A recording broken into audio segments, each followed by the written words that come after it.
Multi rate DSP के concepts हैं, they've already been, so you guys are going to be the fresh lot of engineers, so you guys are going to learn it in a systematic fashion. तो let's get started. किसी भी तरह के आपके जो questions हैं, of course I will take 1 or 2 breaks in the middle. तो हर 20-30 minute के बाद हम थोड़ा सा 1-2 मिनट के लिए रुकेंगे, and I will be asking you guys कि अगर आपके कोई questions हैं related to what is being covered today, जो चीज़ हम आज बात करेंगे उससे मुतालिक क्वेश्चन हो, या जो पिछले लेक्चर में अगर थोड़ी सी जो हमने टेक्निकल डिस्कशन की थी उससे मुतालिक अगर आपके क्वेश्चंस हैं, या एनी अदर रेलेवेंट क्वेश्चंस जो इस सब्जेक्ट के स्कोप से मुतालिक हो, तो यू कैन आस्क. लेकिन वही है कि पीरियोडिक इंटरवल्स पे, यानी हर 20-30 मिनट के बाद हम जो है वो 1-2 मिनट का जो है वो ब्रेक लेंगे. उसमें ब्रेक में फिर हम लोग डिस्कस कर सकते हैं. I think I also need to turn the recording on. Okay, so it's already recording by default. Maybe Waqas Aman has done it. Okay. तो मेरे ख्याल में let's get started. सबसे पहले ये कि क्विक रिकैप जो हमारा प्रीवियस लेक्चर था उससे मुतालिक. तो maybe I need to share my screen with you guys.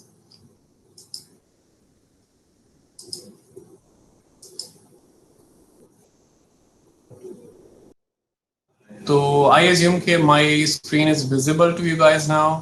और once again फिर दोबारा से रिमाइंडर है कि एक तो ये कि the TA has created a question जिसमें short answers जो हैं वो हम लोग expect कर रहे हैं. तो वहाँ पे आप जो है अपना जो ऑफिशियल नेम है और अपना रजिस्ट्रेशन नंबर वो आप लिख सकते हैं. That will mark your attendance. उसको फिर हम ITU का जो अटेंडेंस पोर्टल है वहाँ पे हम ट्रांसलेट करेंगे. और दूसरी चीज़ ये है कि if at any point in time अगर आपको फील होता है कि you are not able to listen to me, ठीक है, तो अगर ये इंडिविजुअली है तो I will suggest कि आप लोग दोबारा से जो है वो रीज्वाइन करें क्लासरूम.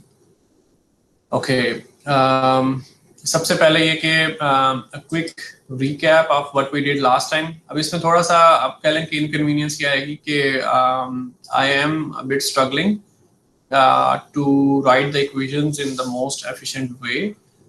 Whiteboard पे हम लोग typically लिखते हैं whenever I teach the signal systems class या DSP class, so I use whiteboard a lot.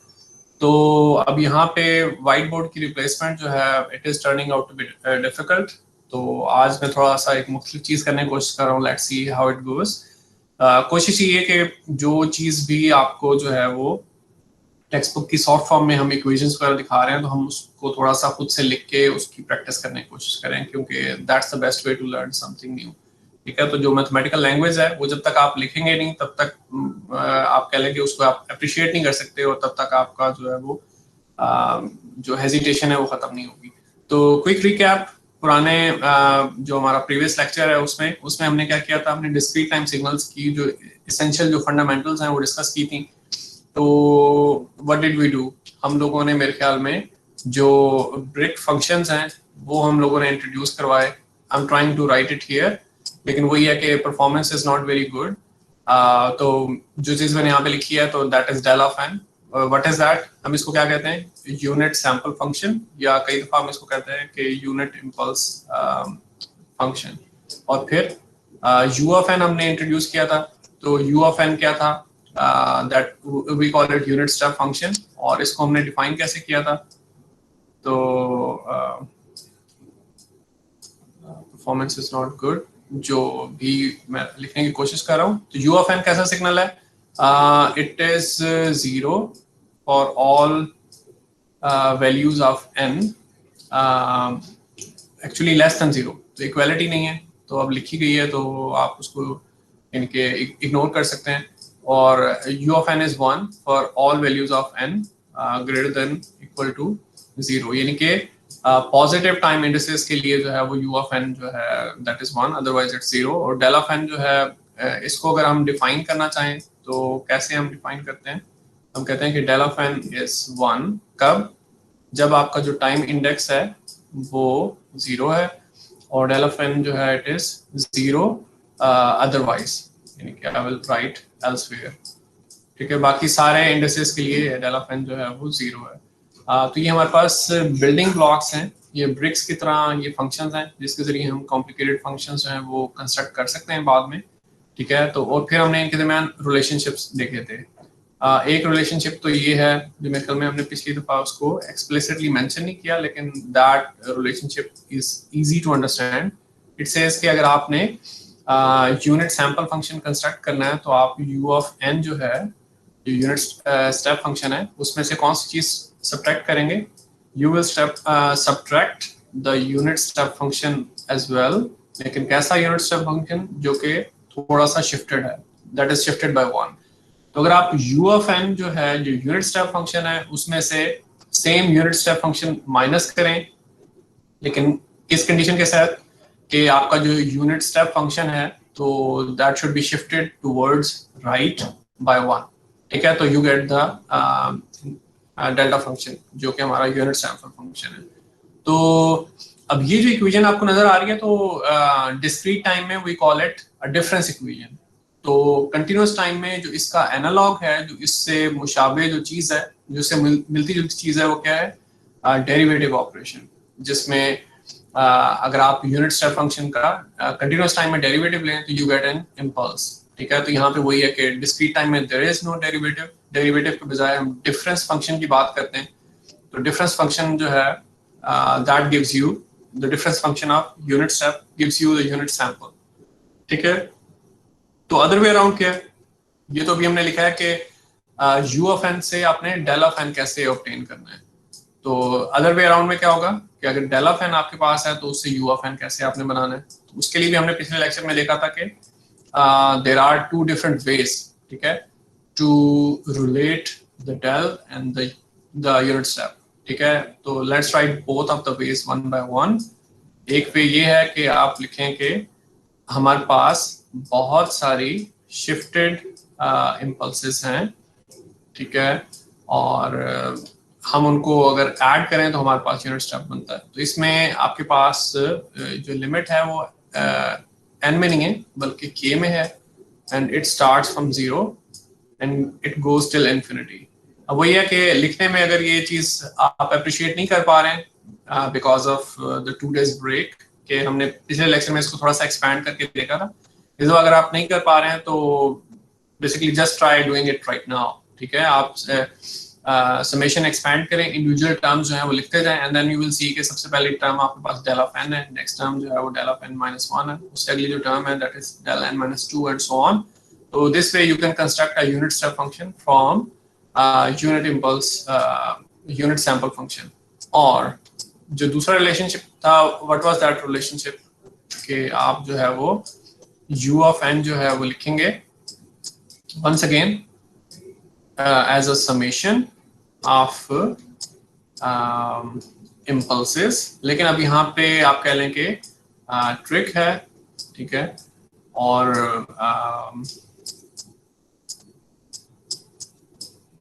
यानी once again इसको जो हम अप्रिशिएट कर सकते हैं तो वो we can do it by expanding, ठीक है। आप इस समेशन को एक्सपैंड करें तो यू विल सी के आपके पास बहुत सारी टर्म्स आएंगी, यानी कि अब ये जो दूसरा फॉर्मूला हमने लिखा है इसमें जो यूनिट सैंपल फंक्शन है उसकी डेफिनेशन अप्लाई होगी। तो डेल जो है वो किसी भी नेगेटिव किसी भी पॉजिटिव इंडेक्स पे जो है उसकी वैल्यू 1 नहीं है। डेल की वैल्यू 1 कब है? जब उसका इंडेक्स जो है वो 0। तो this is how you get a unit step function from a unit sample function. तो ये हमारे पास थोड़ा सा रिकैप है प्रीवियस लेक्चर का। उसके बाद फिर हम we made further progress in previous lecture. फिर हमने कहा कि हमने यूनिट सैंपल फंक्शन इंट्रोड्यूस कर दिया है, यूनिट स्टेप फंक्शन इंट्रोड्यूस कर दिया है, but that's not the end of it. DSP में आप कह लें कि there is too much vocabulary to learn, काफी सारी चीजें सीखने के लिए, काफी सारे टूल्स सीखने के लिए। तो what's the next immediate thing? फिर हमने कहा कि we are now interested in something called exponential signals. और एक्सपोनेंशियल सिग्नल्स में हम लोग क्यों इंटरेस्टेड हैं? वो रीजन यही है कि एक्सपोनेंशियल सिग्नल्स जो हैं they are heavily used in Fourier transforms. तो और फोरियर ट्रांसफॉर्म क्या चीज है? That is one of the most influential invention of the previous century. और फोरियर ट्रांसफॉर्म में आप कह लें कि जो वहाँ पे जो बिल्डिंग ब्लॉक्स हैं फोरियर ट्रांसफॉर्म के लिए, तो वो एक्सपोनेंशियल सिग्नल्स हैं।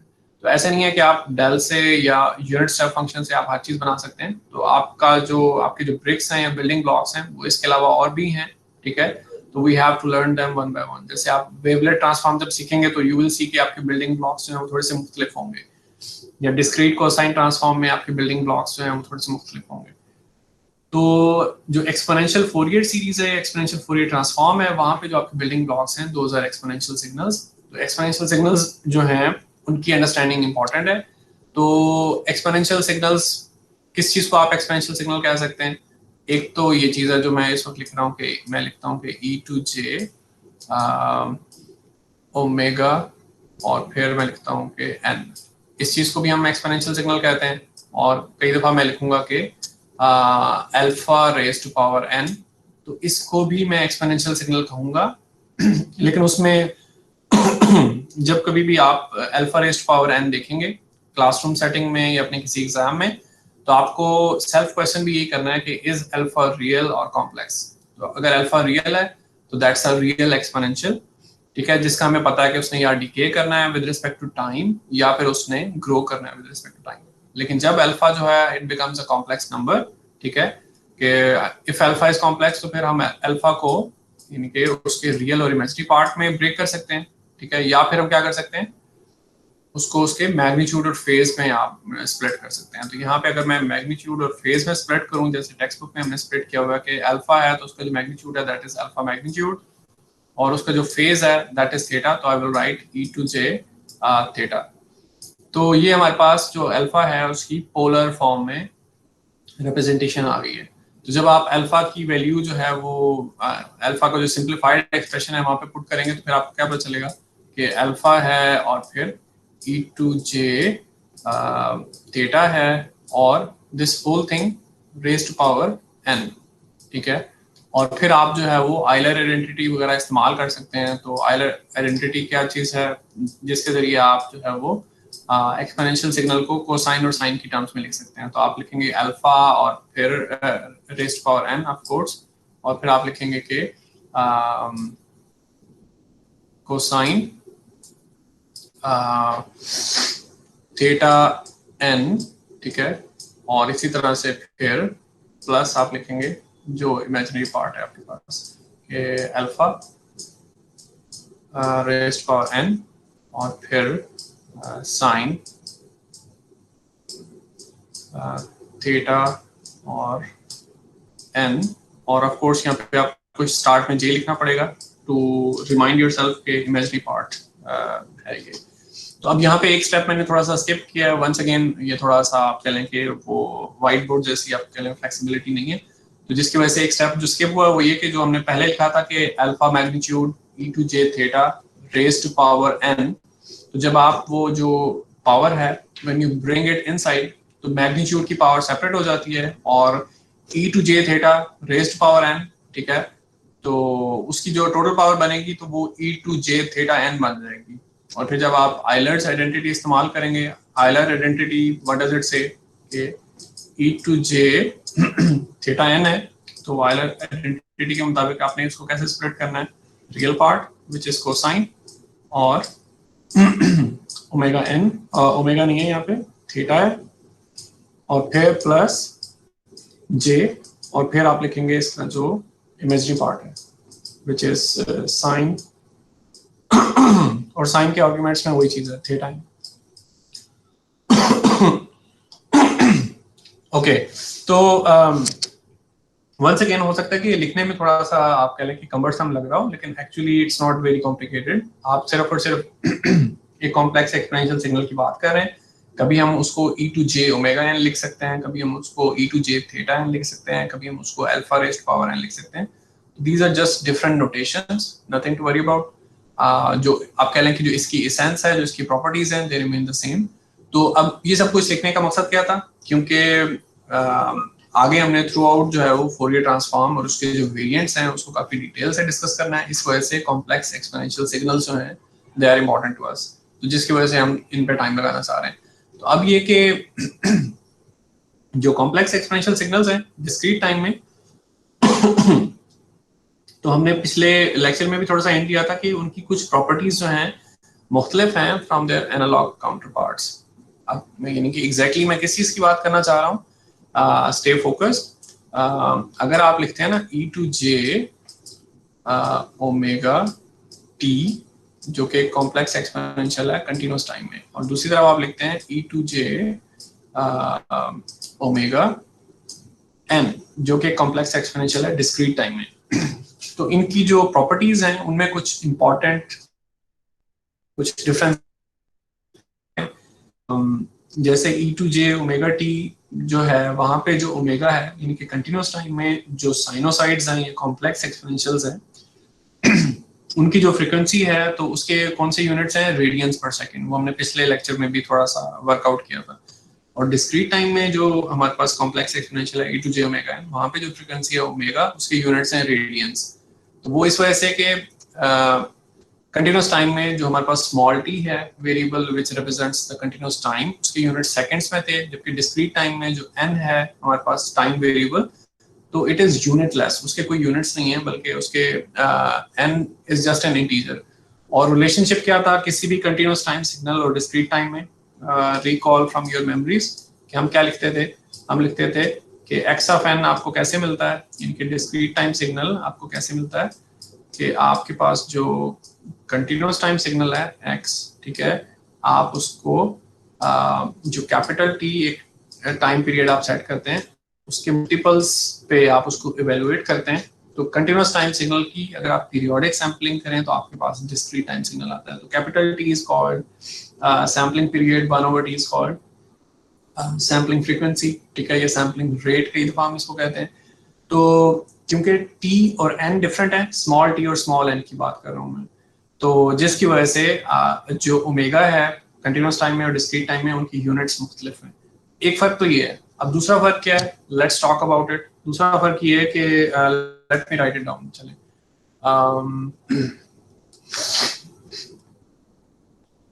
तो once again I think it will take me some time.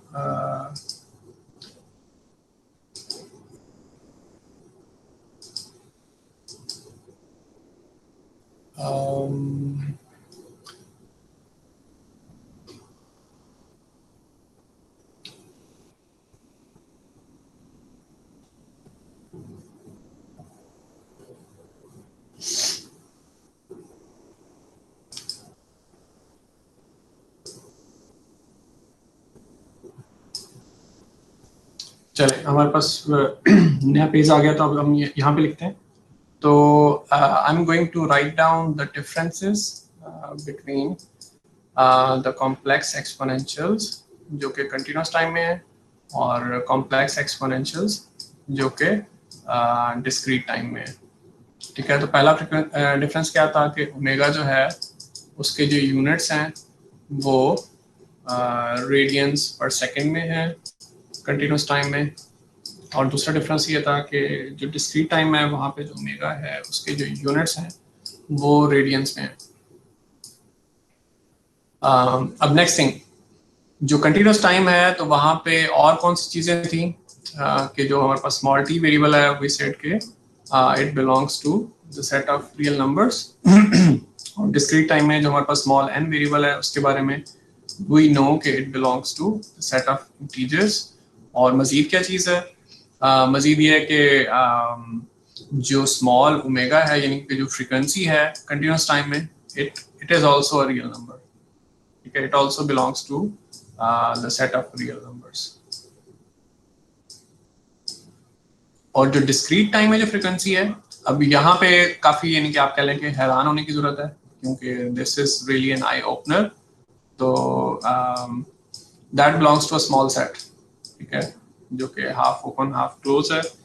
तो 0 से 2 का है, मतलब क्या है कि डिस्क्रीट टाइम में उस तरह की कोई फ्रीक्वेंसी एग्जिस्ट नहीं कर सकती जैसे आप कंटिन्यूस टाइम में देखते हैं। जैसे अगर मैं यहाँ पे लिखता हूँ फर्ज किया कि एक फर्जी फ्रीक्वेंसी के फेक फ्रीक्वेंसी के 1334.46 हर्ट्ज, ठीक है, मैं फ्रीक्वेंसी लिखता हूँ हर्ट्ज में, तो इसका मतलब है कि आई am talking about F omega की बात नहीं हो रही। तो ये जो चीज़ है ये यहाँ पे जो है कंटिन्यूस टाइम में इट मेक सेंस, लेकिन जब डिस्क्रीट टाइम में मैं लिखता हूँ कि मेरे पास एक फर्जी फ्रिक्वेंसी है इसी तरह से कि मे बी 1776 मे बी 0.58, ठीक है। तो एक तो ये कि उसके यूनिट्स भी आप कह लें कि चलें हर्ट्ज लिख सकते हैं, वैसे हर्ट्ज इज ओके, लेकिन यानी कि this thing does not make sense in discrete time. तो डिस्क्रीट टाइम में जो आपकी जो मीनिंगफुल फ्रिक्वेंसी है तो वो 0 से 2 पाई के दरमियान रहती है, और अगर आपको ये रेंज पसंद नहीं है तो आप उसकी जो रेंज है वो लिख सकते हैं कि जी -पाई से पाई तक, ठीक है।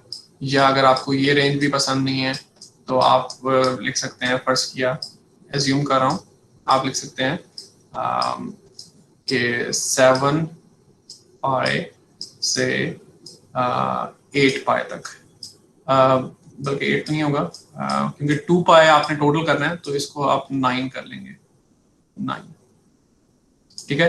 तो मकसद ये है कि कोई सा भी 2 पाई ड्यूरेशन का जो इंटरवल है वो आप लोग सिलेक्ट कर सकते हैं, लेकिन जो डिस्क्रीट टाइम में जो फ्रिक्वेंसी है it can not be a real number.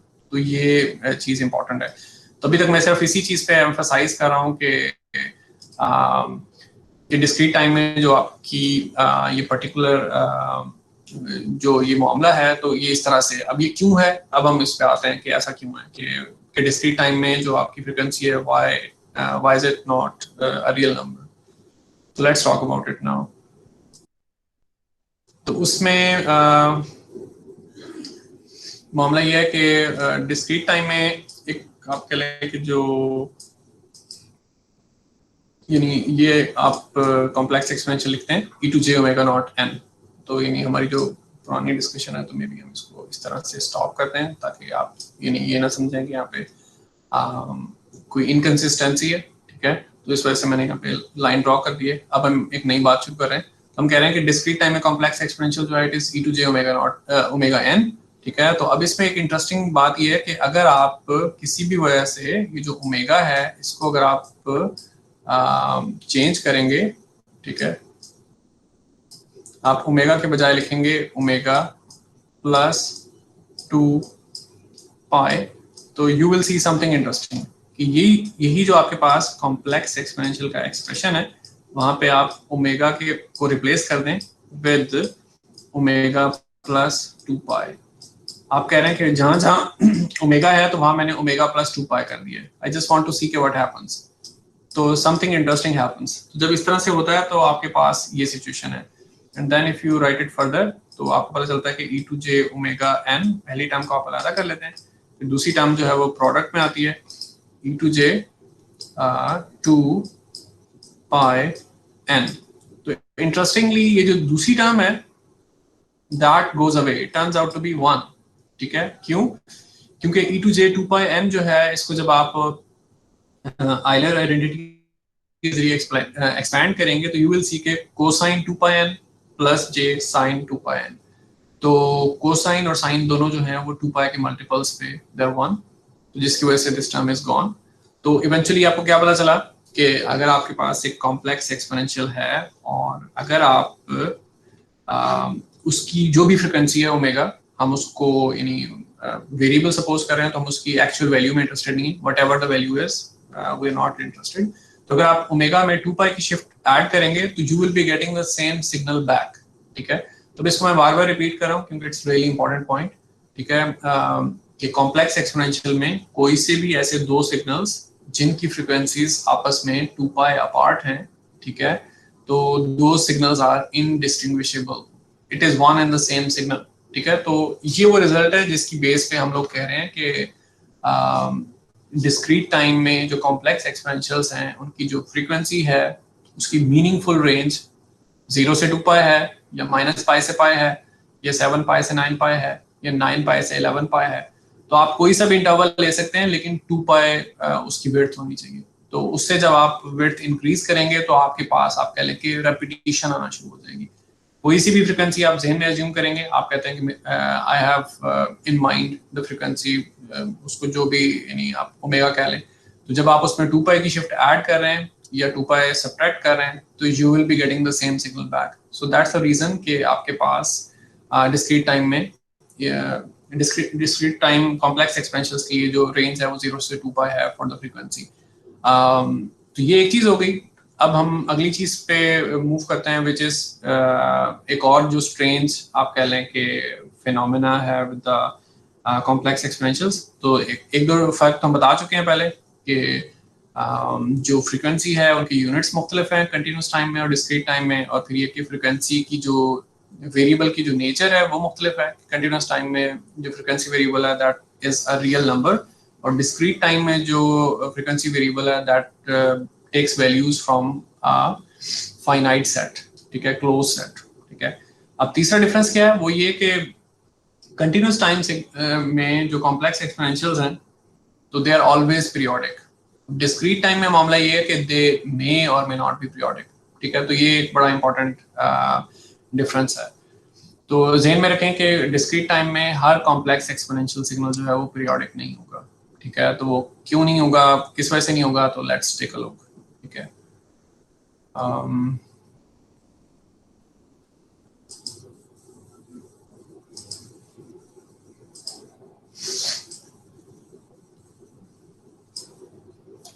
चलें अब हम अगली बात कर रहे हैं. ठीक है, तो हमने कहा है कि डिस्क्रीट टाइम में हर कॉम्प्लेक्स एक्सपोनेंशियल सिग्नल पीरियोडिक नहीं होगा. तो सबसे पहले तो हम पीरियोडिसिटी की जो डेफिनेशन है वो आप अपने सिग्नल्स के जो कोर्स है वहां से रिकॉल करें कि अ सिग्नल इज पीरियोडिक कब, कौन सी कंडीशन है.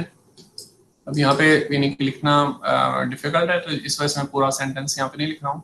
सिग्नल विल बी पीरियोडिक कब, इफ एक्स ऑफ एन जो है उसमें अगर आप कैपिटल एन की शिफ्ट दें which is the time period of your discrete time signal, तो you get the same signal back.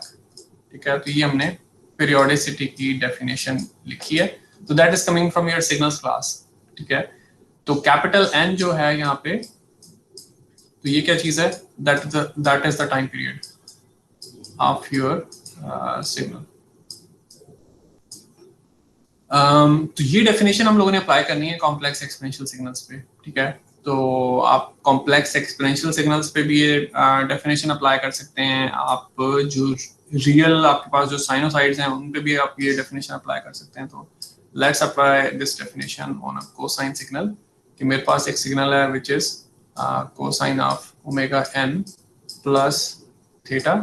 ठीक है, तो this is my x of n and I want to see कि ये सिग्नल पीरियोडिक है कि नहीं. अब डिस्क्रीट टाइम में जैसे मैंने कहा कि पीरियोडिसिटी फॉर ग्रांटेड नहीं है, हमेशा नहीं होगी, उसके लिए कंडीशंस हैं वो फुलफिल करनी होगी. तो हम वो पता चलाना चाह रहे हैं कि वो कंडीशंस क्या हैं.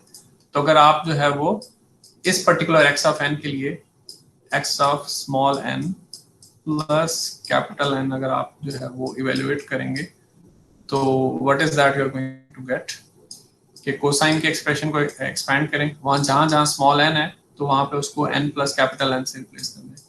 तो एन के बजाय स्मॉल एन के बजाय small n plus capital n और फिर प्लस थीटा.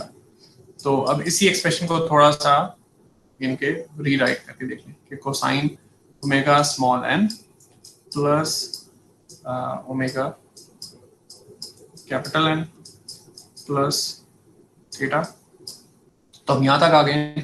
तो हमें चाहिए क्या पीरियोडिसिटी के लिए. पीरियोडिसिटी के लिए रिक्वायर्ड ये कि x of capital n plus small n plus capital n जो है it becomes equal to x of n. तो वो यानी कि राइट हैंड साइड पे जो कुछ भी हमने इतना बड़ा मेसी एक्सप्रेशन लिख दिया हुआ है तो वो लेफ्ट हैंड वो एक्स ऑफ एन के इक्वल हो जाए. तो एक्स ऑफ एन के लिए अगर आपने इक्वल करना है तो what does it require, it requires के ये जो चीज़ अब मैं सर्कल कर रहा हूँ ओमेगा एन, इस पे एक कंडीशन बनती है. और वो कंडीशन क्या है, अगर आप ओमेगा कैपिटल एन जो है if it becomes equal to 2 pi, ठीक है, तो ये टर्म जो है वो डिसअपीयर हो जाएगी. या ये कि सिर्फ 2 पाई नहीं, 2 पाई का कोई भी मल्टीपल हो तो भी चलेगा. ठीक है, तो अगर आप ट्रिग्नोमेट्रिक आइडेंटिटीज अगर आपको याद हो या आपको बेसिक जो है वो ट्रिग्नोमेट्रिक अलजेब्रा याद हो अंडरग्रेड से या एफएससी के टाइम से, तो यू गाइस कैन मेमोराइज के कोसाइन या साइन जो है उनमें अगर आप 2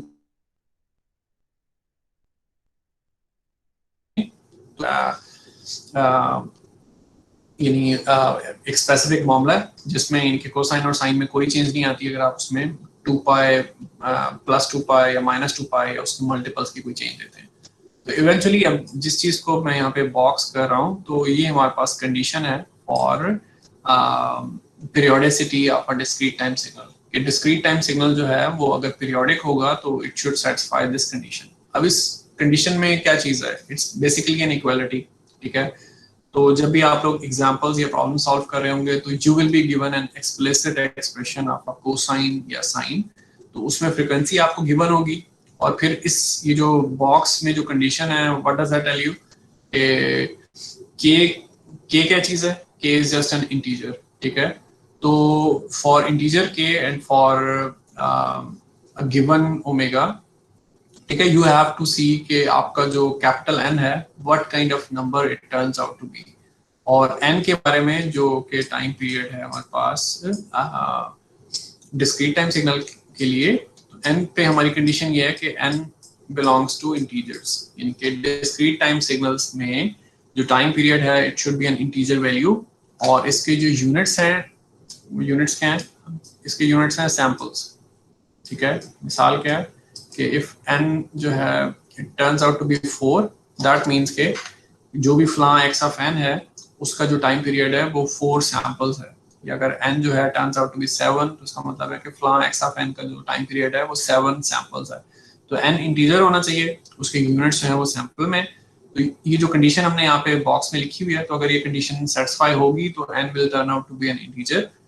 तो अगर n कोई भी नॉन इंटीजर वैल्यू लेता है तो that means k will be able to declare k जो कैपिटल n है जो पर्टिकुलर x ऑफ n है तो दैट इज नॉट पीरियोडिक। तो अब हम एक दो एग्जांपल्स हम लोग लेते हैं तो उसके बाद जो है that thing will become more clear.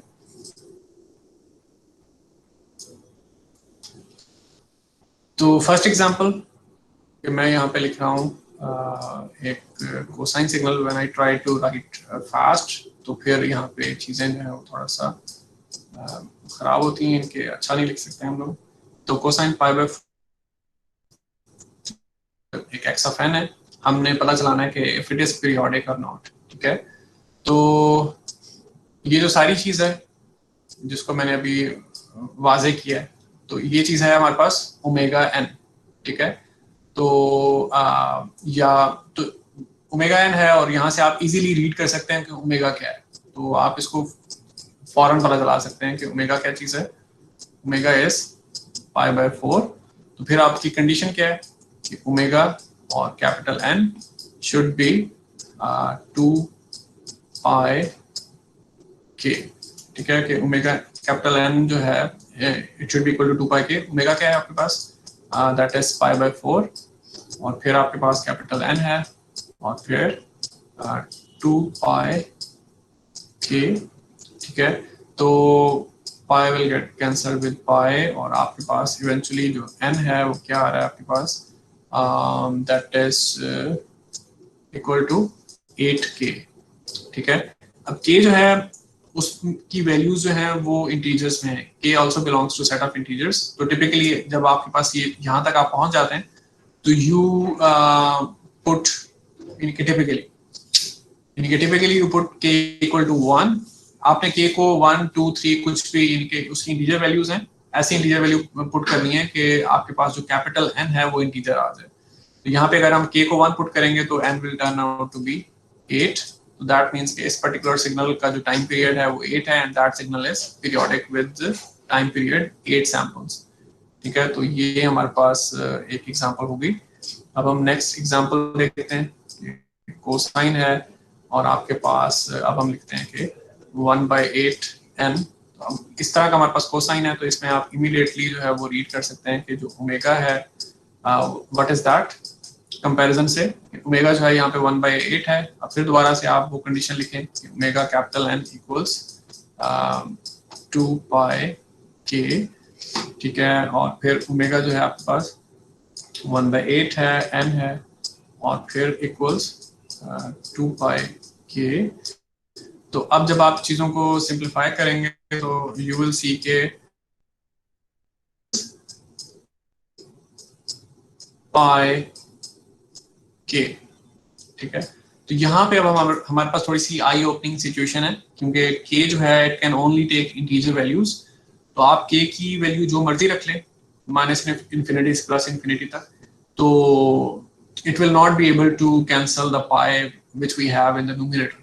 तो जो पाई मौजूद है, ठीक है, तो उसकी वजह से जो n है इट बिकम्स इरेशनल नंबर, यानी कि अब इवेंचुअली अगर आप 16 पाई को यानी पाई की वैल्यू पुट कर दें which is 22.7, ठीक है, तो जब आप टोटल वैल्यू कंप्यूट करेंगे तो उसमें क्या होगा, इंटीजर पार्ट भी होगा और फ्रैक्शनल पार्ट भी होगा। तो डिस्क्रीट टाइम में ऐसा टाइम पीरियड हमें समझ में नहीं आता है जिसमें फ्रैक्शनल पार्ट हो। इनमें आपसे कहूँ किसी सिग्नल का, डिस्क्रीट टाइम सिग्नल का टाइम पीरियड जो है वो 4.7 है, तो that does not make any sense, क्योंकि जो सैंपल्स इसके यूनिट्स जो है वो सैंपल में, तो किसी भी डिस्क्रीट टाइम सिग्नल के एक टाइम पीरियड में या तो 4 सैंपल्स होंगे या 5 सैंपल्स होंगे। 4.7 सैंपल्स यानी कि इट इज मीनिंगलेस। तो दैट्स द रीजन कि आपके पास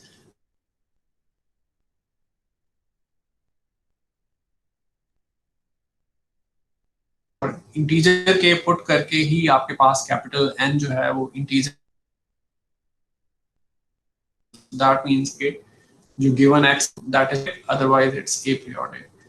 तो once again to summarise, discrete time complex expansions में जो ओमेगा है उसके यूनिट्स रेडियंस में है, रेडियंस पर सेकंड नहीं है। दूसरा डिफरेंस क्या है कि आपके पास डिस्क्रीट टाइम में जो फ्रीक्वेंसी है उसकी मीनिंगफुल रेंज जो है वो 0 से 2 है, कोई भी आर्बिट्रेरी रेंज नहीं है। उससे आगे जो है आप कह लें कि रेपिटेशन स्टार्ट हो जाती है कोई भी दो सिग्नल डिस्क्रीट टाइम में जो कि 2 के इंटरवल्स में हो। I am talking about exponential signals, तो they are the same, they are identical. और तीसरा डिफरेंस क्या है कि डिस्क्रीट टाइम में जो कॉम्प्लेक्स एक्सपोनेंशियल सिग्नल्स हैं दे मे और मे नॉट बी पीरियोडिक, हमेशा पीरियोडिक नहीं होंगे। आपको एक कंडीशन चेक करनी है, उसके बाद आपको पीरियोडिसिटी का पता चलेगा। तो आई थिंक अभी हमारे पास जो सिग्नल्स का जो आप कह लें कि रिव्यू है वो थोड़ा सा यही है, यानी कि we can talk a lot about the other aspects के deterministic signals कौन से हैं, random signals कौन से हैं, and many other properties of the signals के signals की energy भी होती है, signals की power भी होती है। लेकिन I think I will prefer to follow the theme of the textbook कि जिस तरह से टेक्स्ट बुक में आइडियाज की प्रोग्रेशन हो रही है तो हम उसको फॉलो करेंगे, क्योंकि it's written by one of the best people in the domain. तो जिसकी वजह से अब हम स्विच करेंगे टुवर्ड्स सिस्टम्स। इस सिस्टम्स का जो हमारा ओवरव्यू है तो हम रिफ्रेश करते हैं from the signals class, but before that I will pause for a minute. तो आप में से किसी के क्वेश्चंस हैं regarding what we have discussed so far, तो please let me know.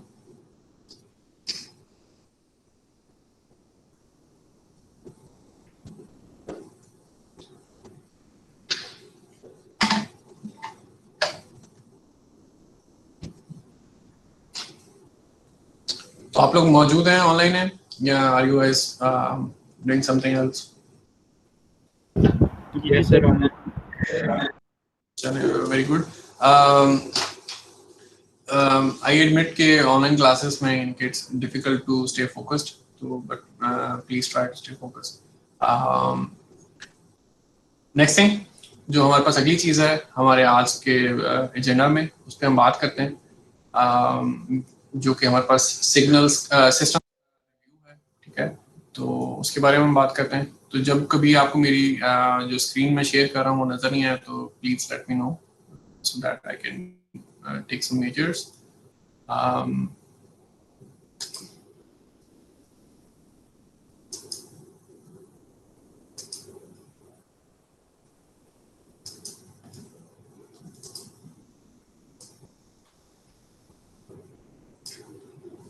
Okay, अब हम सिस्टम्स की बात कर रहे हैं।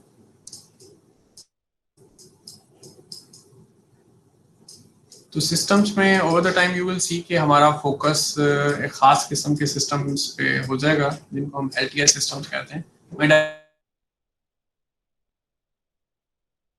क्योंकि आप लोग it's not the first time कि आप लोगों ने ये लफ्ज़ सुना है, दैट्स व्हाई मैंने उसको डायरेक्टली लिख दिया without going through a proper way. LTI जो है waste time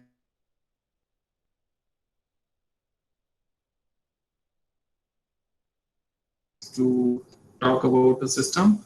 Let me take a look at your textbook. तो जिस ordering कर रहे हैं तो हम उसी ordering में discuss करेंगे.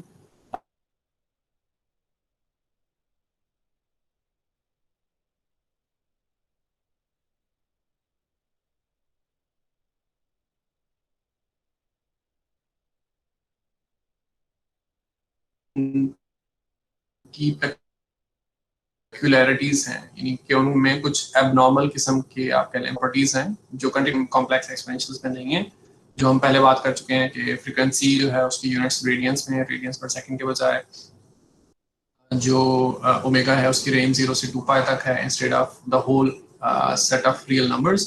और तीसरी चीज थी कि डिस्क्रीट टाइम कॉम्प्लेक्स एक्सपोनेंशियल्स में और मे नॉट बी पीरियोडिक. तो अभी एक चौथा फर्क भी है which I just recalled while looking at this diagram. तो जो फोर्थ जो मेन डिफरेंस है वो ये है कि डिस्क्रीट टाइम में जो फ्रीक्वेंसी है ओमेगा, तो इसकी आप कह लें कि जो बाय डेफिनेशन जो फ्रीक्वेंसी वाली सेंस है वो भी थोड़ी मुख्तलिफ है. what do I mean? वो ये कि टिपिकली हम फ्रीक्वेंसी को एक ऐसा नंबर एज्यूम करते हैं कि अगर वो बढ़ता जाए तो आप ज़हन में स्केच कर रहे होंगे कि जो भी फ्लां सिग्नल है जिसकी फ्रीक्वेंसी की बात हो रही है तो उसमें ऑसिलेशन ज़्यादा होंगी.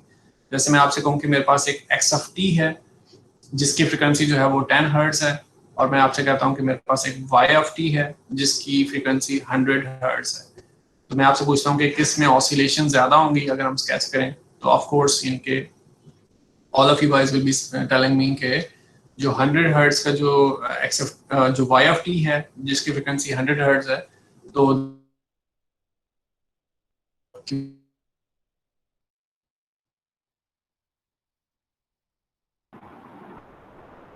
सर आपकी ऑडियो नहीं आ रही. Time complex.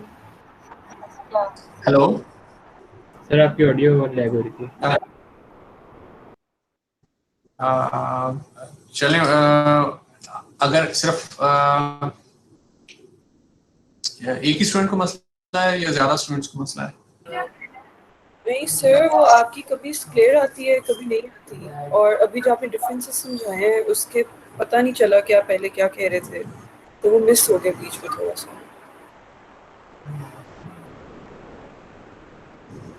Okay, to repeat क्योंकि वो इंटरनेट की जो क्वालिटी है इट विल कीप फ्लक्चुएटिंग, ऊपर नीचे होता रहेगा. मैं दोबारा से उसको रिपीट कर देता हूँ.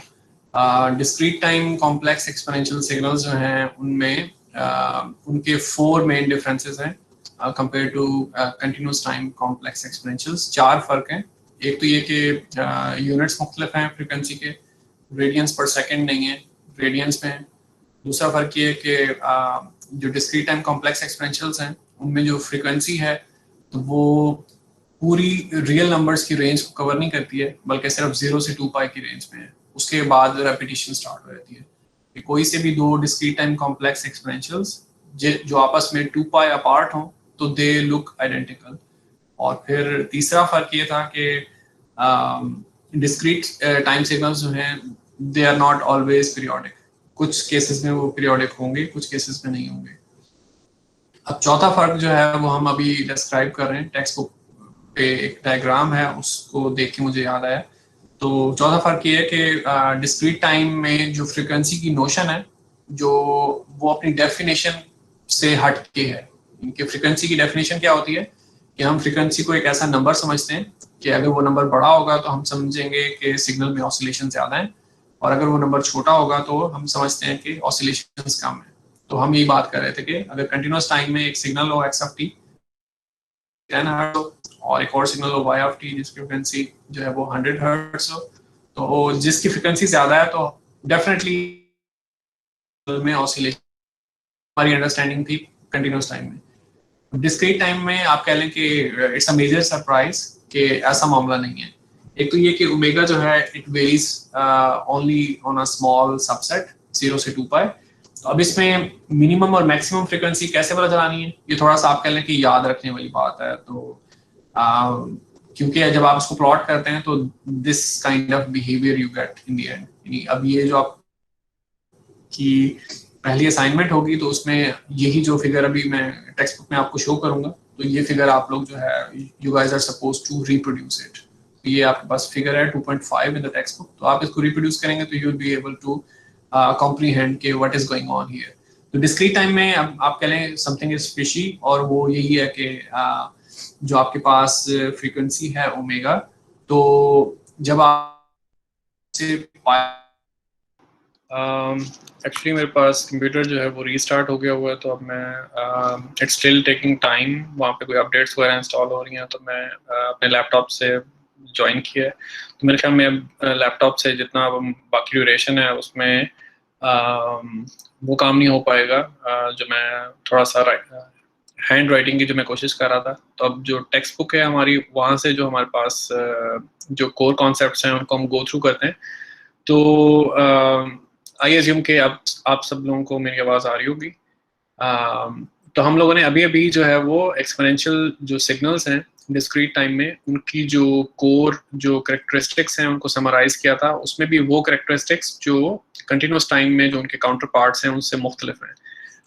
फॉर एग्जांपल वही के जो ओमेगा है उसके यूनिट्स मुख्तलिफ हैं डिस्क्रीट टाइम में और कंटिन्यूस टाइम में। और क्या चीज़ थी कि ओमेगा जो है वो कंटिन्यूस टाइम में it is a real number, discrete time में it can take values on a finite subset 0 से 2 पाई के दरमियान। और फिर तीसरी चीज़ ये थी कि डिस्क्रीट टाइम कॉम्प्लेक्स एक्सपोनेंशियल्स हैं वो हमेशा पीरियोडिक नहीं होंगे। और फिर चौथी चीज़ ये है जो हमने अभी टेक्स्ट बुक में नेविगेट करके देखी है कि जो फ्रीक्वेंसी की जो लिटरल मीनिंग है वो चेंज हो जाती है डिस्क्रीट टाइम के केस में। तो डिस्क्रीट टाइम कॉम्प्लेक्स एक्सपोनेंशियल जो हैं उनमें जो फ्रीक्वेंसी है वो 0 से पाई की रेंज में बढ़ती है और पाई से 2 पाई जो है उसकी रेंज में जो है वो कम होती है। यानी कि डिस्क्रीट टाइम में अगर मैं आपसे पूछूं कि what is the smallest frequency, तो स्मॉलेस्ट फ्रीक्वेंसी 0 है और स्मॉलेस्ट फ्रीक्वेंसी 2 पाई भी है, क्योंकि 0 और 2 pi is just the same thing. ठीक है, जैसे आप एक सर्कल ड्रॉ करते हैं तो जो स्टार्टिंग पॉइंट है वो आपका 0 एंगल पे है, जब आप हाफ सर्कल ड्रॉ करते हैं तो आप पाई पे पहुंच चुके होते हैं, और जब आप फुल सर्कल ड्रॉ करते हैं तो आप 2 पाई पे आते हैं। तो 0 और 2 पाई एक ही पॉइंट होता है, तो हम उसको 2 दफ़ा काउंट नहीं करते। तो डिस्क्रीट टाइम के केस में जैसे अब ये जो डायग्राम आपको मैंने पहले भी I think I need to present, ये होगा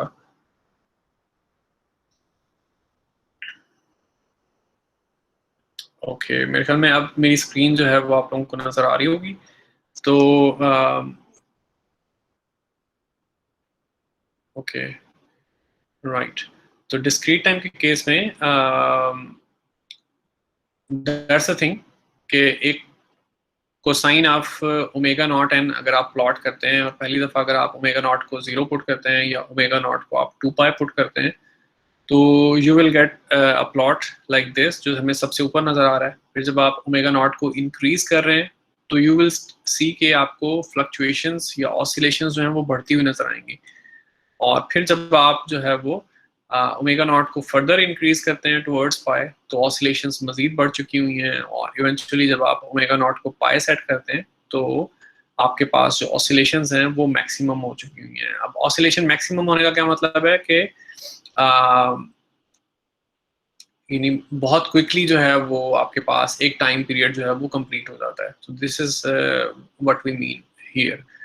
जैसे जो सबसे लास्ट में जो प्लॉट आपको नजर आ रहा है जहाँ पे ओमेगा नॉट जो है वो पाई है, तो वहाँ पे टाइम पीरियड कितना है जो आपको नजर आ रहा होगा। तो यहाँ पे देखें ऑसिलेशंस इस तरह से हो रही हैं कि time period is literally 2 sample, यानी कि एक पॉजिटिव सैंपल है फिर एक नेगेटिव सैंपल है और उसके बाद फिर रेपिटेशन स्टार्ट हो जाती है।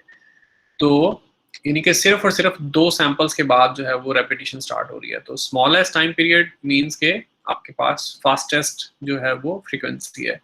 अब जब उससे ऊपर वाले प्लॉट पे जाएं जो कि omega naught equal pi by 4 के केस में है, तो यहाँ पे आप देखेंगे किसी भी एक पॉइंट से अगर आप गिनना स्टार्ट करेंगे तो आपका टाइम पीरियड यानी कि जो हमने सबसे नीचे जो देखा है उससे ज़्यादा ही होगा। जैसे यहाँ पे अगर मैं ये जो 0 वैल्यूड सैंपल है यहाँ से काउंटिंग स्टार्ट करता हूँ, I am trying to move the arrow, तो जिसके ज़रिए आप पता चला सकते हैं कि what sample point I am referring to. तो इस सैंपल को मैं रेफर कर रहा हूँ, तो यहाँ से अगर हम काउंटिंग स्टार्ट करें तो ये पहला सैंपल है, फिर ये दूसरा सैंपल, तीसरा सैंपल, चौथा, पांचवा, छठा, सातवां, आठवां, और जब मैं 8 सैंपल्स तक काउंट कर लेता हूँ तो उसके बाद फिर मेरे पास दोबारा से वही शेप जो मेरे सिग्नल की है वो रिपीट होना शुरू हो जाती है।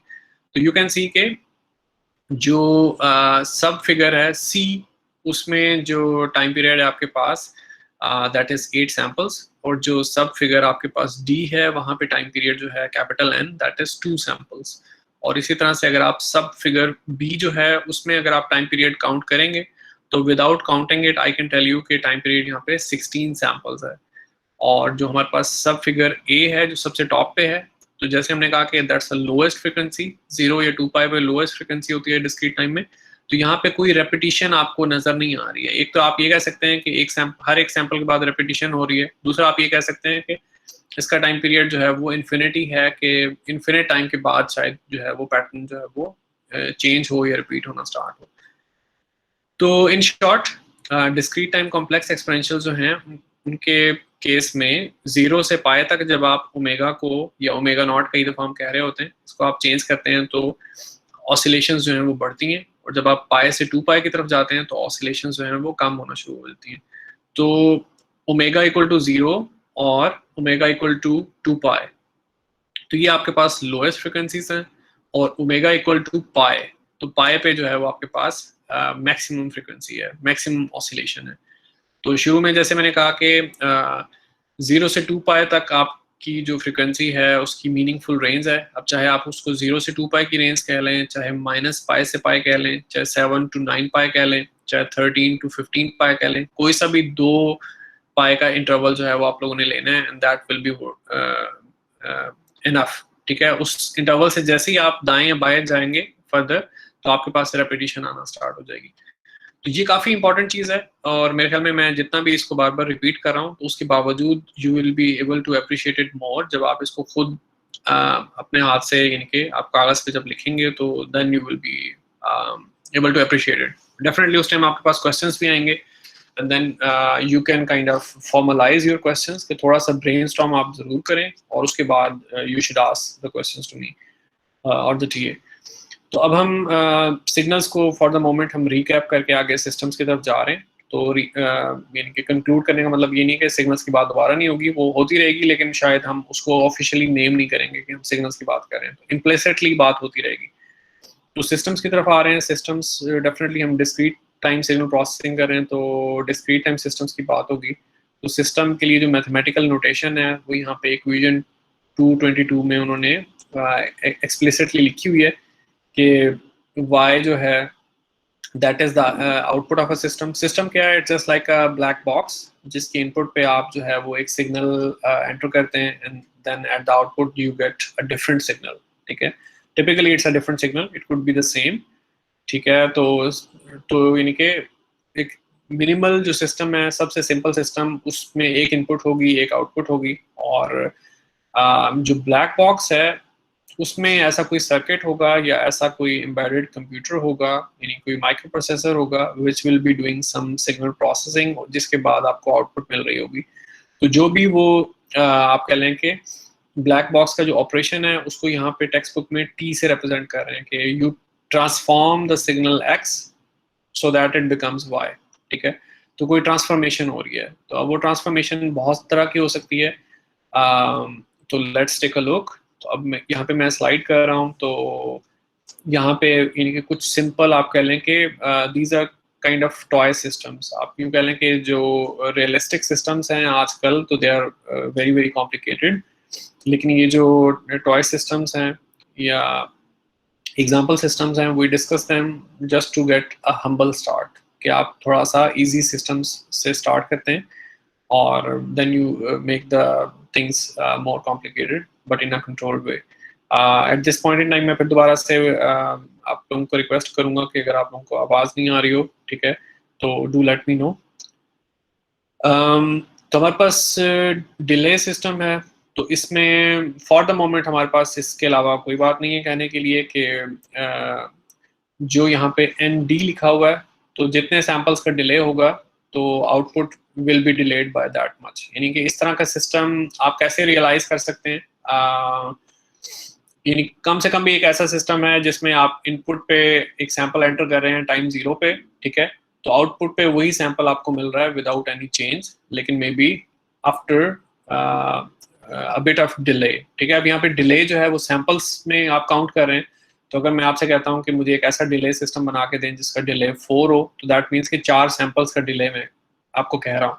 तो जो भी एक रेफरेंस सैंपल होगा जिस पे आपकी नज़र होगी, तो जब आप उसको इनपुट पे एंटर करेंगे तो आउटपुट पे वो सैंपल आपको जो है सेम सैंपल 4 सैंपल्स के डिले के बाद मिलेगा। 4 सैंपल्स का डिले कैसे होता है, अगर आपको सैम्पलिंग इंटरवल पता है, ठीक है, तो 4 सैंपल्स का जो डिले है एब्सोल्यूट नंबर वो आप कंप्यूट कर सकते हैं। जैसे मैं आपको कहता हूँ कि सैम्पलिंग इंटरवल जो है वो 1 मिली सेकेंड है, कि हम 1 सेकेंड में 1000 सैंपल्स जो है वो गैदर कर रहे हैं, उसकी बात कर रहे हैं।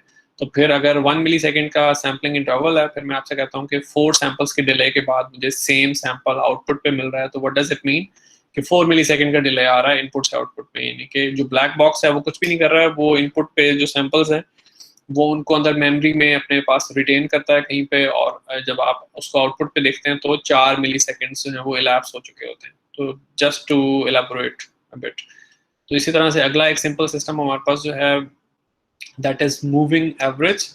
तो मूविंग एवरेज में अब यहाँ पे एक फार्मूला आपको नजर आ रहा है, जिसको मैं एरो से जो है वो हाईलाइट करना चाह रहा हूँ। तो ये फार्मूला यानी कि आप कह लें कि it's just not fancy at all, it just the formula to compute the average. जैसे मैं आपसे कहूँ कि we have 10 people in our class, they have certain amount of money in their pocket, तो let's compute the average money, ठीक है। तो आपको इंडिविजुअल अमाउंट्स आपको पता है, तो आप इंडिविजुअल अमाउंट्स ऐड करेंगे, तो वो एडिशन यहाँ पे समेशन से रिप्रेजेंट हो रही है, and then you will divide the whole answer, ठीक है।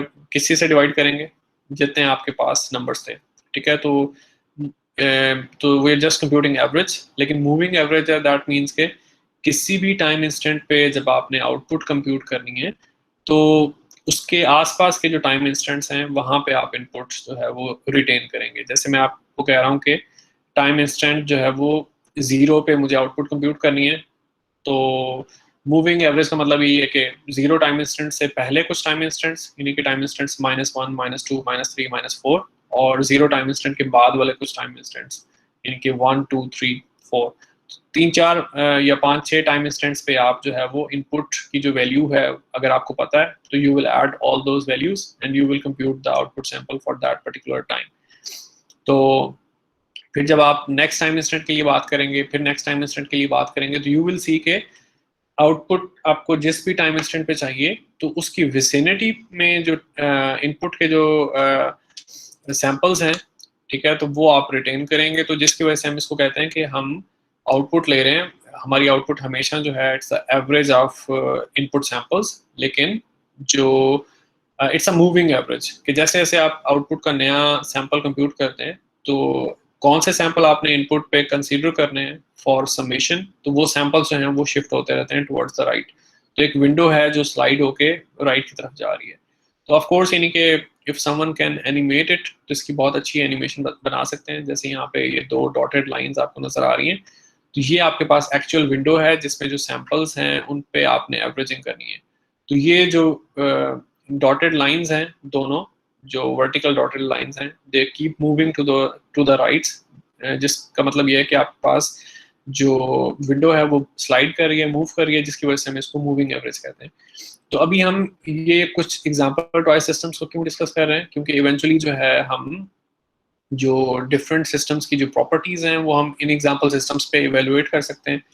एक्चुअली तो when you guys will be doing your job, तो you guys will be looking at more complicated systems, लेकिन अगर आप सिंपल सिस्टम्स पे जब आप प्रॉपर्टीज वगैरह इन्वेस्टिगेट करना अगर आप सीख लें, तो then you can handle the complicated systems as well.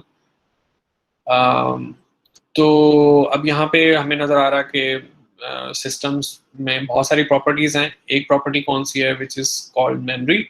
तो मेमोरी की जो प्रॉपर्टी है उसकी बेस पे 2 तरह के सिस्टम्स हो सकते हैं, या तो सिस्टम्स होंगे मेमोरी लेस या फिर सिस्टम्स होंगे मेमोरी फुल, ठीक है। तो आप लोग ऑलरेडी सिग्नल्स की क्लास में देख चुके हुए हैं, तो हम इसको क्विकली रिफ्रेश कर लेते हैं अपनी मेमोरी। मेमोरी लेस सिस्टम कौन सा है, जिसमें आपको मौजूदा टाइम पे अगर आउटपुट कंप्यूट करनी है, तो आपको व्हाट डू यू नीड, आपको सिर्फ और सिर्फ करंट इनपुट चाहिए, यानी कि जो मौजूदा इनपुट है।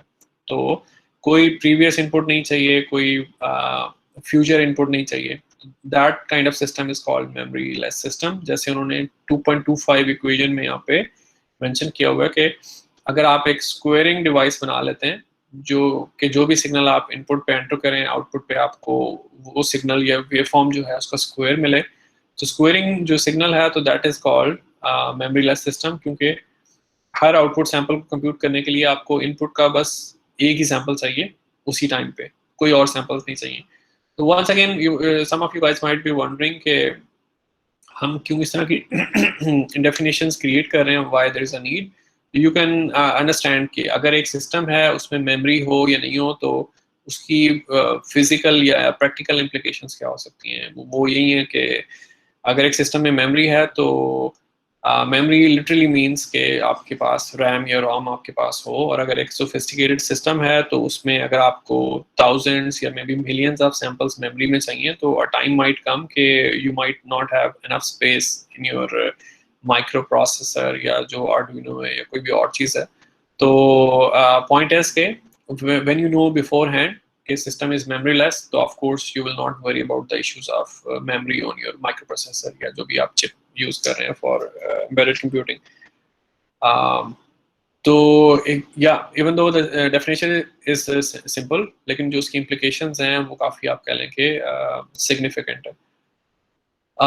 जो नेक्स्ट कैटेगरी ऑफ सिस्टम्स हैं कि जैसे पहले हमने कहा कि कुछ सिस्टम्स मेमोरी फुल हैं, कुछ सिस्टम्स मेमोरी लेस हैं, तो इस तरह एक और वे है हमारे पास to categorise the system, and that is one of the most popular ways. ये क्या चीज़ है? लीनियरिटी, कि आपके पास जो सिस्टम्स हैं वो लीनियर हो सकते हैं या नॉन लीनियर हो सकते हैं, और अगर सिस्टम लीनियर हैं तो कुछ और तरह का आप मामला कर सकते हैं सिग्नल। अगर सिस्टम्स आपके पास नॉन लीनियर हैं तो then you would have to do something else, ठीक है।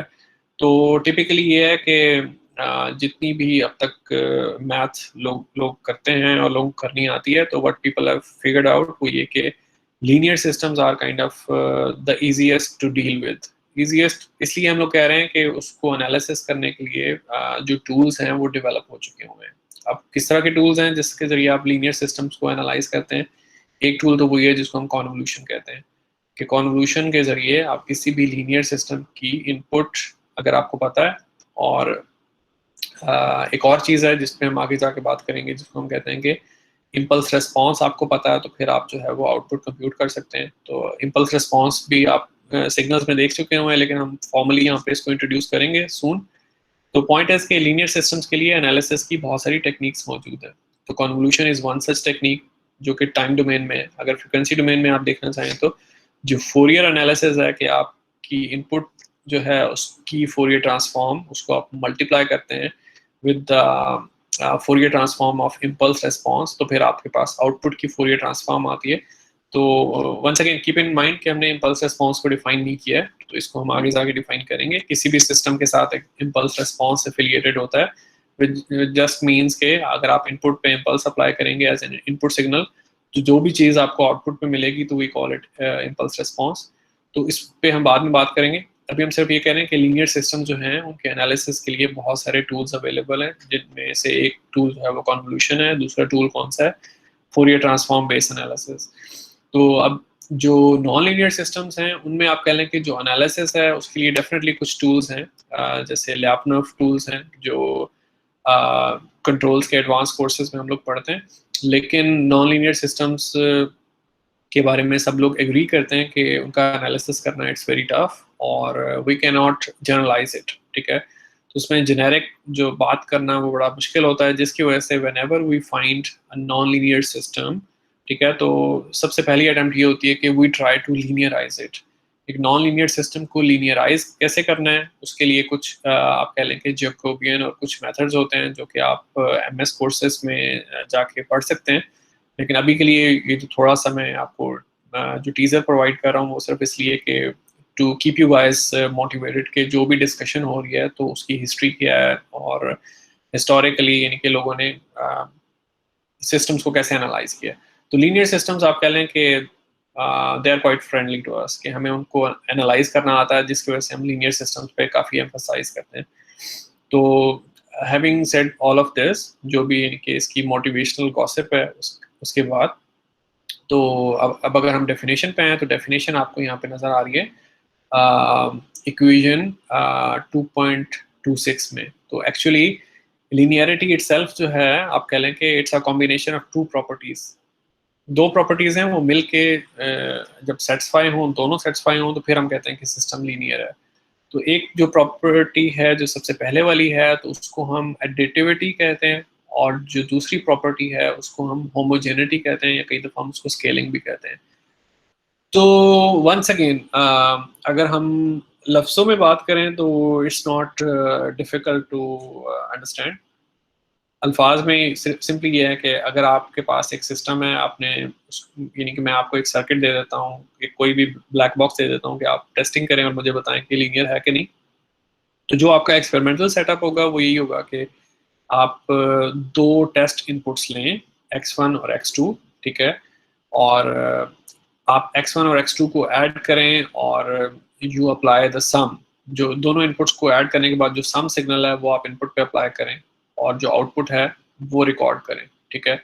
और फिर दूसरा काम ये है कि जो आपके पास सम सिग्नल था इनपुट पे, उसको डायरेक्टली जो है वो आप इनपुट आउटपुट रिलेशनशिप में आप सब्स्टिट्यूट करें, और अगर आपके पास if both answers they turn out to be the same, ठीक है, तो आपके पास एडिटिविटी प्रॉपर्टी सेटिस्फाई होगी। ये आपके पास पहली जो इक्वेशन है 2.26a इसमें आपको नजर आ रहा है, यानी इस इक्वेशन की यानी ये तो आपके पास मैथमेटिकल वे ऑफ राइटिंग है कि आपने एडिटिविटी को कैसे लिखना है। अदरवाइज यानी कि प्रैक्टिकल टर्म्स में ये है कि x1 जो है उसके कॉरेस्पॉन्डिंग आउटपुट रिकॉर्ड करें, वो उसको आप y1 कहेंगे, x2 के कॉरेस्पॉन्डिंग आउटपुट रिकॉर्ड करें, उसको y2 कहेंगे। ये लिटरली आपके पास एक सर्किट है, आपने उसके इनपुट पे x1 अप्लाई किया है, जो आउटपुट आई है उसको आपने y1 कहा है, उसको स्केच कर लिया है, रिकॉर्ड कर लिया है। इसी तरह से इनपुट जो दूसरी थी टेस्ट इनपुट x2, उसके कॉरेस्पॉन्डिंग जो आउटपुट आई है वो y2 है, वो आपने रिकॉर्ड कर लिया है।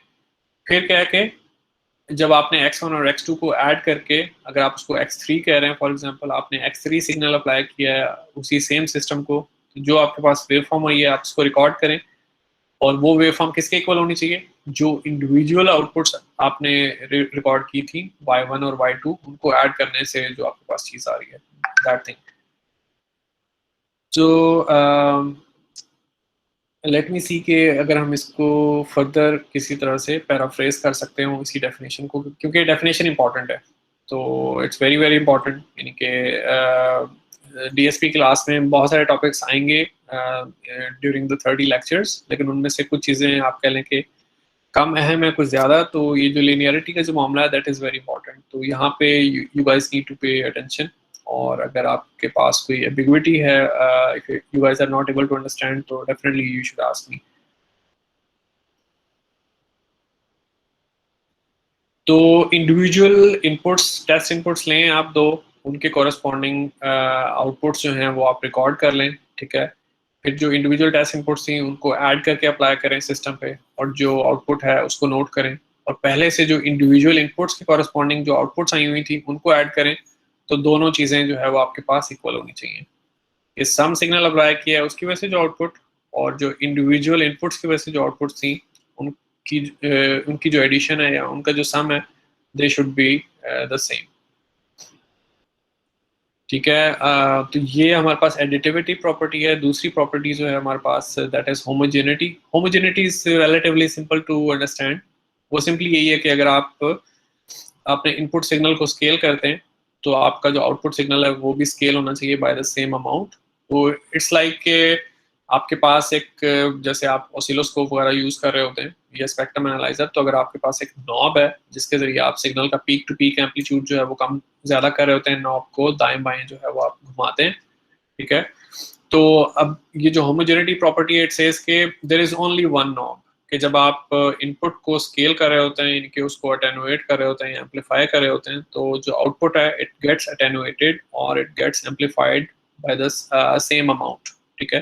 तो यानी दो डिफरेंट नॉब्स नहीं है, यानी ये नहीं है कि आपने अगर इनपुट का पीक टू पीक एम्पलीट्यूड जो है वो हाफ किया है तो आउटपुट का जो पीक टू पीक एम्पलीट्यूड है तो वो 1/3 हो जाएगा फॉर सम रीजन।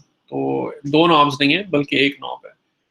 तो जितनी आप इनपुट को स्केलिंग कर रहे हैं तो same scaling will apply eight the output. तो इवेंचुअली फिर आप ये दो प्रॉपर्टीज हैं इनको कंबाइन करके एक ही प्रॉपर्टी बना लेते हैं। फिर आप कहते हैं कि दो टेस्ट इनपुट्स हैं, उनके कॉरेस्पॉन्डिंग आपने जो आउटपुट्स हैं वो रिकॉर्ड कर ली हुई हैं। अब आप जो है वो दोनों जो टेस्ट इनपुट्स हैं उनको ऐड करके एक सम इनपुट या क्यूमुलेटिव इनपुट बना रहे हैं। तो पहले आप सिर्फ x1 प्लस x2 कर रहे थे, अब आप जो है वो x1 की स्केलिंग कर लेते हैं a के साथ, x2 की स्केलिंग कर लेते हैं b के साथ, और फिर आप जो है वो आउटपुट पे देखते हैं। तो फिर आगे उन्होंने इक्वेशन 2.28 जो है वहाँ पे इन्होंने इसको जनरलाइज किया हुआ है। वो यही कि इन जनरल आपके पास जो है वो 2, 3, 4, 5, 6 कितनी भी इनपुट हो सकती हैं, 10 इनपुट्स हो सकती हैं, 100 इनपुट हो सकती हैं। तो अगर आप इनपुट्स जो हैं उनका एक तो सम है, लेकिन जब आप ये स्केलिंग प्रॉपर्टी की बात करते हैं तो वेटेड सम होता है। तो जब आप इनपुट्स का वेटेड सम जो है वो अप्लाई करेंगे और जो टोटल इनपुट है उसको आप x कहेंगे, तो जो आपके पास आउटपुट है that will also be the weighted sum of the individual inputs, यानी कि हर इंडिविजुअल इनपुट के कॉरेस्पॉन्डिंग एक इंडिविजुअल आउटपुट है। और जब आप इंडिविजुअल इनपुट्स का वेटेड सम लेते हैं और आपके पास क्यूमुलेटिव इनपुट बनती है, तो लीनियरिटी प्रॉपर्टी जब होगी तब इंडिविजुअल जो आउटपुट्स हैं उनका वेटेड सम जो है वो सब मिल के जो है वो क्यूमुलेटिव आपके पास आउटपुट बनेगी। तो मीन टू से कि ये जितनी भी इक्वेशंस इस टाइम आपको नजर आ रही हैं, इक्वेशन 2.26a b, 2.27, 2.28 a और b, ये सारी इक्वेशंस तब होल्ड करती हैं जब लीनियरिटी प्रॉपर्टी हो। ठीक है, तो मीन टू से कि यूं कह लें कि जो भी आपके पास सर्किट या डिवाइस अंडर टेस्ट होगी जिसके लिए आपने लीनियरिटी चेक करनी है, तो उस पर या तो ये इक्वेशन सेटिस्फाई होंगी और आप सिस्टम को लीनियर कहेंगे, या फिर नहीं होंगी तब आप सिस्टम को नॉन लीनियर कहेंगे। तो अब लीनियरिटी जो चेक करने का जो मामला है कि आपने प्रैक्टिकली कैसे करना है, अगर आप एक लैब सेटिंग में हो, एक ब्लैक बॉक्स पे आप इनपुट अप्लाई करें और आउटपुट्स देखें और फिर इनपुट्स को ऐड करें, फिर इंडिविजुअल आउटपुट्स को ऐड करके देखें।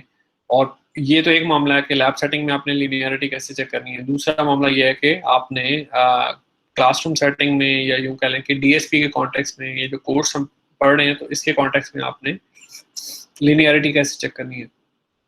तो यहाँ पे जब आप कोर्स में लीनियरिटी चेक करें तो it's mainly theoretical way of doing it. जैसे यहाँ पे अब वो एक्यूमुलेटर सिस्टम जो है उसकी बात करें और एक्यूमुलेटर सिस्टम को वो देखना चाह रहे हैं कि ये लीनियर है या नहीं है। आप कह लें कि लीनियरिटी प्रॉपर्टी जो है वो थोड़ा सा इस लिहाज से यूँ कह लें कि नॉन ट्रिवियल है कि अगर आपके पास एक इनपुट आउटपुट रिलेशनशिप गिवन हो, ठीक है, तो आप उसको देख के अंदाज़ा नहीं लगा सकते डायरेक्टली कि सिस्टम लीनियर है कि नहीं। इवन दो कि वंस यू बिकम सीजन्ड, आप लोग थोड़ा सा एक्सपीरियंस्ड हो जाएं तो फिर it becomes a bit easier, लेकिन in the beginning it's not easily possible. जैसे भी हमें यहाँ पे अब जो पेज आपको नज़र आ रहा होगा स्क्रीन पे, तो जो इक्वेशन 2.29 है, तो इसमें जो इनपुट आउटपुट इक्वेशन लिखी हुई है, इनपुट आउटपुट इक्वेशन किस चीज़ को कहते हैं? The equation which relates the output of a system to its input. ठीक है, तो इस इनपुट आउटपुट इक्वेशन को देख के पता चलाना कि ये सिस्टम लीनियर है या नहीं है, तो इट्स नॉट ईजी। और ये सिस्टम कौन सा है? यानी कि it's typically called an accumulator system, क्योंकि जो भी मौजूदा टाइम n है, ठीक है, जो भी इस टाइम हमारा आप कह लें कि प्रेजेंट है, ठीक है, तो इस टाइम पे जो आउटपुट आपने कंप्यूट करनी है, तो पिछली जितनी इनपुट्स आपने अब तक रिसीव किए हैं उनका क्यूमुलेटिव सम। ठीक है, तो यानी माइनस इन्फिनिटी से लेके मौजूदा टाइम तक। माइनस इन्फिनिटी बेसिकली आपका यूँ कह लें कि एब्सोल्यूट स्टार्ट है, कि जब से आपने जो है वो काउंटिंग अपनी स्टार्ट की है। तो एक्यूमुलेटर सिस्टम वी हैव, और इस पे अगर हमने लीनियरिटी टेस्ट करनी है तो वैसे तो यहाँ पे I am not able to hide, और अभी for the moment I am also not able to use something like white board. तो अब इसमें जो प्रोसीजर है वो वैसे आपको डायरेक्टली यानी कि नज़र आ रहा है। Let me go through it. तो हम वही कर रहे हैं कि दो टेस्ट इनपुट्स हम सोचते हैं x1 और x2। तो जो दो टेस्ट इनपुट्स हैं जब हम अप्लाई करते हैं तो उनके कॉरेस्पॉन्डिंग हमें दो आउटपुट्स मिलती हैं जिनको हम y1 y2 कह रहे हैं।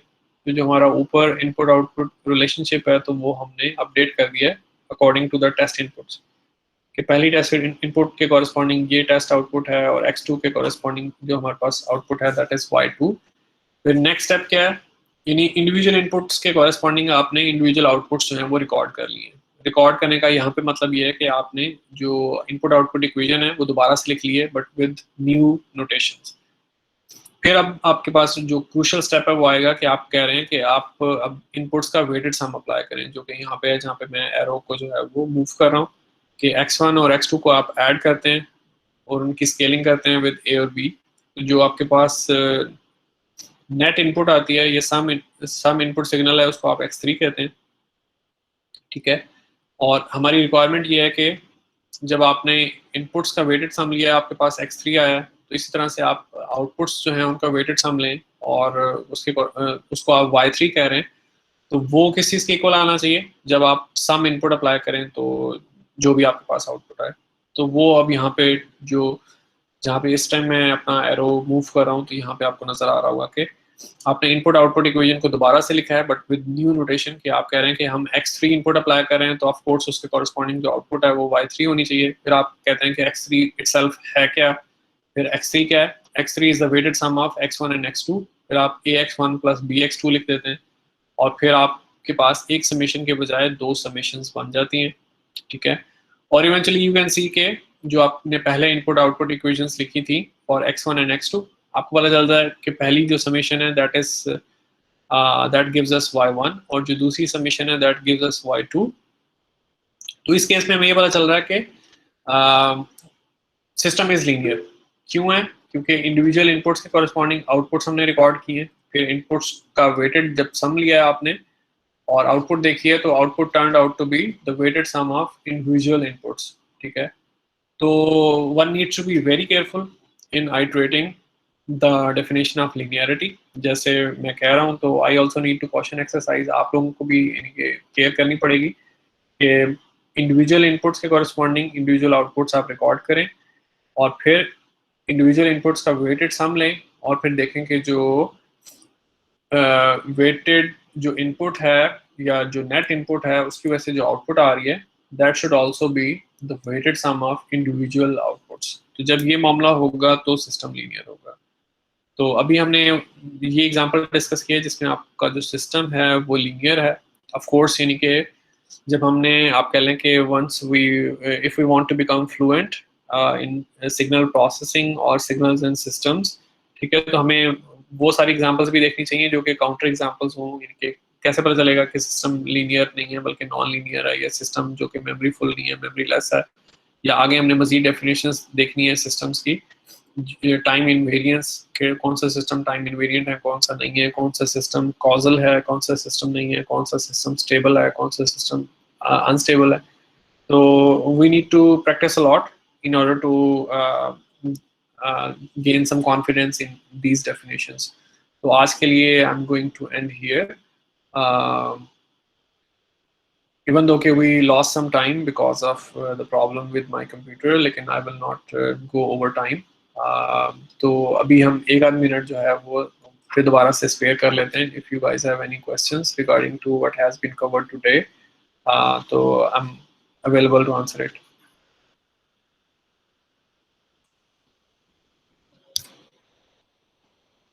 तो अभी अगर आपको ये जो कंप्यूटर अभी मैंने चेंज किया है, मेरी डेस्कटॉप कंप्यूटर के बजाय लैपटॉप पे, अब हम मेरे लैपटॉप से अब मैं बात कर रहा हूँ, तो इंटरप्शन से पहले अगर कोई क्वेश्चन था या उसके बाद जो चीज़ें हमने डिस्कस की हैं उसमें कोई क्वेश्चन है तो फील फ्री टू आस्क। अब क्वेश्चंस जो चीज़ें हमने डिस्कस की हैं वो यही है कि कॉम्प्लेक्स एक्सपोनेंशियल्स जो हैं उनकी जो एनॉमलीज हैं, जो एबनॉर्मल किस्म का बिहेवियर है, वो हमने डिस्कस किया है. 3-4 मुख्तलिफ चीज़ें थी. और उसके बाद फिर हम सिस्टम्स की हमने डिस्कशन स्टार्ट किया है जिसमें हमने मेमोरी प्रॉपर्टी डिस्कस की है और लिनियरिटी जो है वो डिस्कस की है. ऑफ कोर्स इसमें जो आपकी जो अप्रिसिएशन है वो लिख के करने से, प्रैक्टिस करने से आएगी. तो अगर कोई क्वेश्चन है तो मैं मज़ीद यानी हाफ मिनट में वेट करता हूँ, otherwise I will just end this session.